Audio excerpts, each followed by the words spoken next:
People normally want what they want when they want it. Because obviously, with wants, when they want it is when they want it. Now, the interesting thing about that word want is that when they don't want it, they don't want it. So if it isn't when they want, then they don't want it.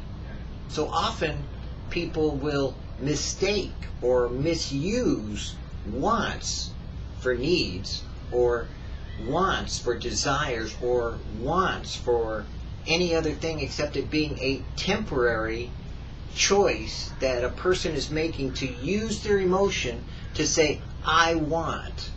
And then they haven't really thought through or considered what amount of time it may take or what amount of perspective it may give if they got what they want. Oftentimes, I like the fact that we can choose to have God not give us what we want. Me personally, I don't want what I want. I mean, that's just my own choice. I want what God has in store for me.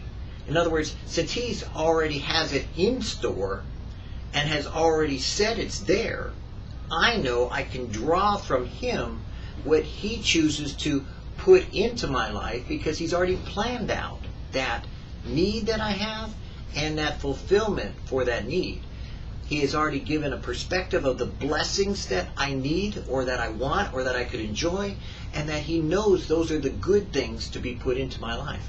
I would rather be found in that place with God, having Him run my life, than having me ruin my life. You see, the difference between having Him run my life and having me ruin my life is the I in the middle.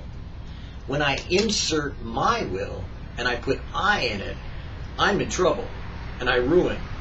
But when I run, or I let God run my life, when I let God choose to inspire my life, when I let God choose to arrange the circumstances of my life to direct me in the way that I should go, then I still have a choice, of course, to make what I want of my life.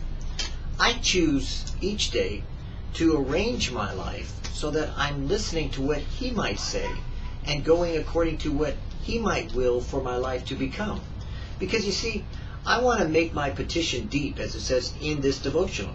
I want to keep on praying and waiting upon the Lord until the sound of a mighty rain is heard. There's no reason why we should not ask for large things, great things, and mighty things. And without a doubt, we shall get large things if we ask in faith and have the courage to wait with patient perseverance upon them. But in the meantime, doing those things which lie within our power to do, which God has told us to do each day that we choose to ask Him according to His will, knowing that we have that which we ask for because it's His will, and we took the time and made the time to find out what His will was. So we would ask in accordance with what He is doing, obviously. We cannot create the wind or set it in motion, but we can set our sails to catch it when it comes. We cannot make the electricity, but we can... I got it. We cannot make the electricity, but we can stretch the wire along upon which it is to run and to do its work. We don't make the electricity, we generate the electricity. It's generated by the principles of physics and law of physics that's already in operation there. So we don't really make it. It's something that's in existence that we create or we cause to come into effect by way of two things added together. Friction. In an essence.